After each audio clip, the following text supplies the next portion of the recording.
Mais si réellement, M. Nimobé Daré, en tant qu'ancien perdu, et aujourd'hui nous avons la chance qu'il est coach. Non, il faudrait que, si vraiment ce que dit Bodé est réel, il faudrait qu'il aille régler ça entre M. Bodé et M. Mawel Agbaguizi. Oui. Et aujourd'hui, ça fait 2 jours, et les éperviers togolais ont joué un match. Comment tu as vu le match des éperviers? Le football, c'est ça qui nous réunit aujourd'hui et c'est ça qui nous donne la joie de vivre. Mais ça fait pareil, le football togolais, ça nous donne les mots de tête. Voilà. Quand tu t'assois et que tu suis jusqu'à la fin, un match des éperviers, tu seras déçu, tu seras mécontent. C'est que ta journée est gâtée. Voilà.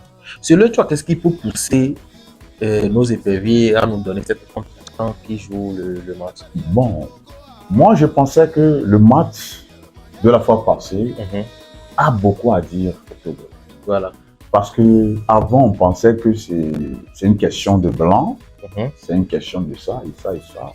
Mais bon, du coup, on a dû garder Nimobé Daré, ça fait plaisir. Et tout le monde comptait sur Nimobé Daré que le match là, on devrait le gagner. Bon, il y a une chose que moi je ne comprends pas. Nimobé Daré, certes, il est le sélectionneur, mais il est l'entraîneur principal des éperviers. Voilà. Est-ce que c'est lui qui allait jouer? Lui peut donner ses instructions, mais si les enfants ne jouent pas très bien, est-ce que la faute totalement est sur lui ou bien bon?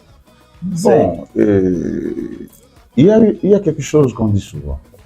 Quand tu as 10 élèves et que tu es un professeur et qu'ils vont à un examen et que 7 échouent, c'est la faute au professeur. Ok. Pourquoi je dis ça? C'est la faute. Parce que le professeur doit bien maîtriser ses élèves. C'est à lui de donner ce qui ne va pas. Voilà.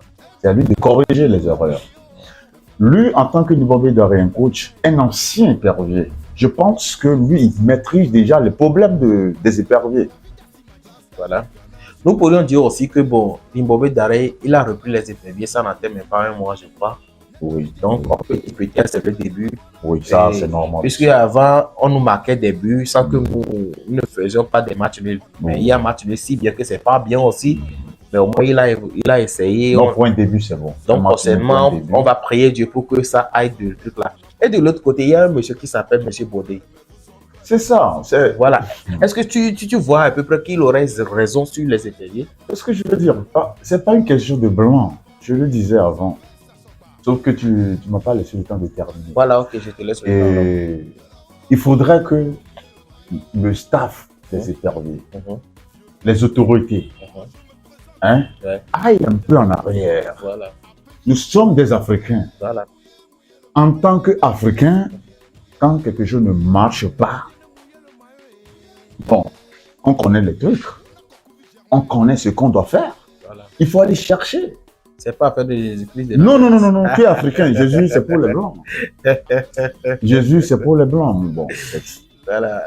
Quand on parle des éperviers, c'est pas une question de truc là. C'est pas la pagaille, en fait, quoi. C'est l'épervier là qui nous donne la joie de vivre. Voilà. Maintenant, l'épervier là, à l'heure actuelle, nous donne des mots de tête. Pourquoi pas l'autorité? Et c'est vraiment dommage. C'est dommage. Donc, selon toi, il faudrait qu'on le vieux Bodé pour que. Non, si réellement, puisque moi, je suis pas là en ce temps-là. Je connais pas ces gens de soucis. Mais si réellement, M. Nimobé Daré, en tant qu'ancien épervier, et aujourd'hui nous avons la chance qu'il est coach. Non, il faudrait que, si vraiment ce que dit Bodé est réel, il faudrait qu'il aille régler ça entre M. Bodé et eux. Peut-être il peut dire 25 millions par agence, mais quand ils arriver là-bas, ils peuvent le négocier. Même ils ne peuvent même pas donner quelque chose, mais juste la considération. Le vieux Bodé, si réellement il en est l'auteur du blocage des éperviers, je crois que sinon, nous, on ne sait rien. Si réellement, si c'est lui. Nous, on ne sait rien puisque nous sommes des artistes, nous sommes dans le domaine musical et l'émission s'appelle À qui le tour qui se passe chaque dimanche à partir de 20h30 sur Jacqueline TV. Et nous sommes en direct avec notre très cher artiste. Un grand artiste qui avait débuté sa carrière dans les 2008, 2009, 2010. Voilà. Et aujourd'hui, il est en solo. Pourquoi aujourd'hui, M. Mawel Agbaguizi est en solo?